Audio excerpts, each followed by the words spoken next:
Hello दोस्तों, कैसे हैं आप। आज की कहानी का नाम है उपहार।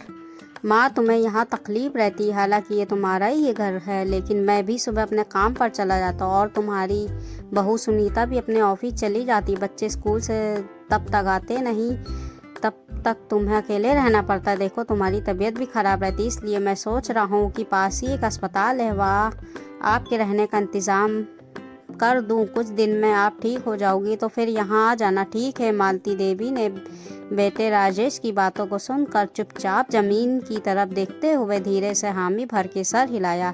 अगले दिन हमेशा की तरह बहू रानी शॉपिंग को निकल गई और दोपहर में घर आके नौकर से बोली कि चाय नाश्ते का सही से प्रबंध करे, उसकी सहेलियाँ आ रही हैं। आज किटी पार्टी यहीं पर है। इधर किटी पार्टी में सब मशगूल थे, उधर मालती देवी का दमा का इनहेलर ख़त्म हो गया।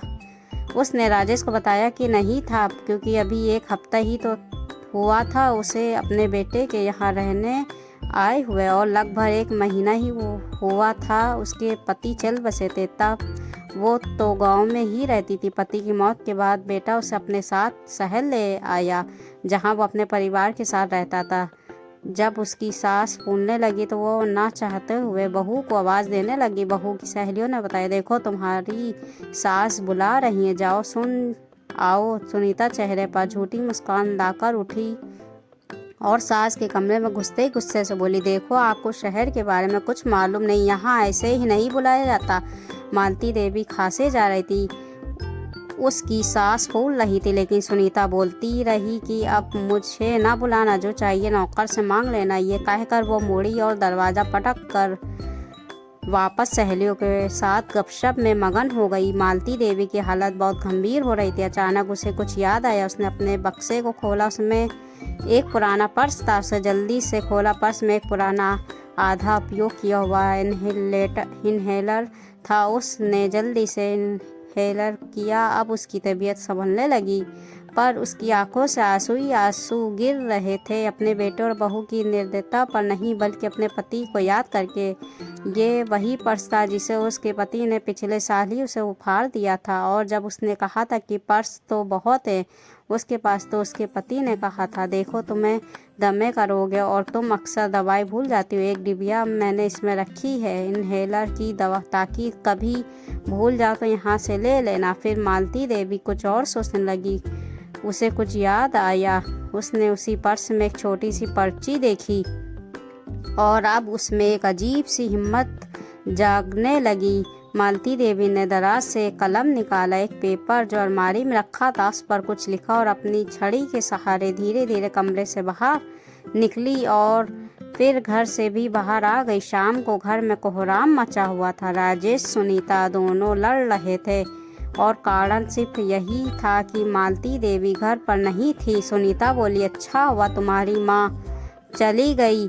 मुझे तो एक हफ्ते से ऐसा लग रहा था जैसे मैं किसी जेल में रह रही थी। राजेश बोला, अरे यार, उनके साइन लेने थे मुझे घर के प्रॉपर्टी पेपर्स पर, बस इसलिए कह रहा था कि कुछ दिन झेल लो। मैंने तो उन्हें वृद्धाश्रम में रखने की बात उन्हें अस्पताल का बहाना देकर कर ली थी, पता नहीं कहाँ चली गई। तभी राजेश के फ़ोन पर एक कॉल आती है। राजेश बोला, हाँ बताइए। सामने वाला व्यक्ति बोलता है, सर हम वृद्धाश्रम से बोल रहे हैं। राजेश, पर आपको मेरा नंबर कहाँ से मिला? वैसे मैं आपसे मिलने आने ही वाला था। नहीं सर, आप जिन्हें यहाँ पहुँचाना चाहते थे वो यहाँ आ गई हैं और उन्होंने ये कहा है कि आप जिस कागज़ को लेने यहाँ आएंगे वो वहीं उनके कमरे की दराज में उस पर साइन कर दिए गए हैं। ये कहकर व्यक्ति ने फ़ोन काट दिया। फ़ोन रखकर वृद्धाश्रम के प्रबंधक ने मालती देवी की तरफ सम्मान से देखा। मालती देवी चुपचाप अपने नए कमरे की ओर बढ़ी और वहां जाकर पलंग पर बैठ गई।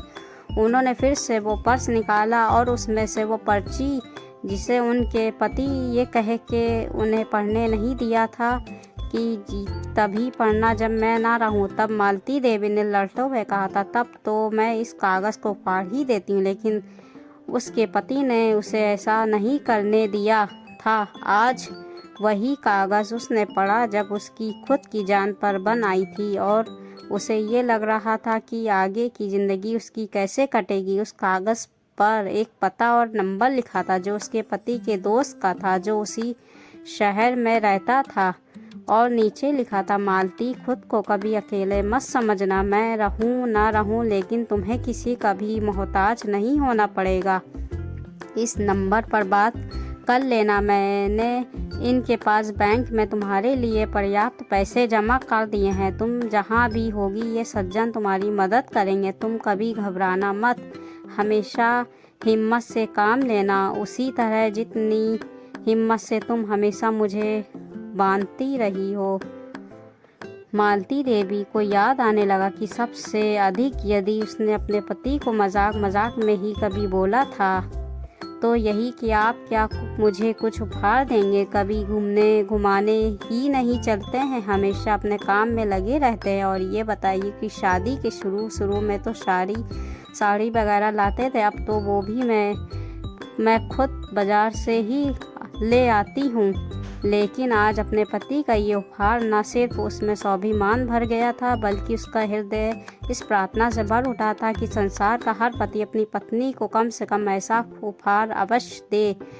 ये कहानी आपको कैसी लगी? कहानी अच्छी लगी हो तो कहानी को लाइक करें और ऐसे ही मज़ेदार कहानी सुनने के लिए सहाना हिंदी कहानियों को सब्सक्राइब करें। मिलते हैं अगली कहानियों के साथ, तब तक के अपना ख्याल रखिएगा, दुआओं में याद रखिएगा। अल्लाह हाफिज़।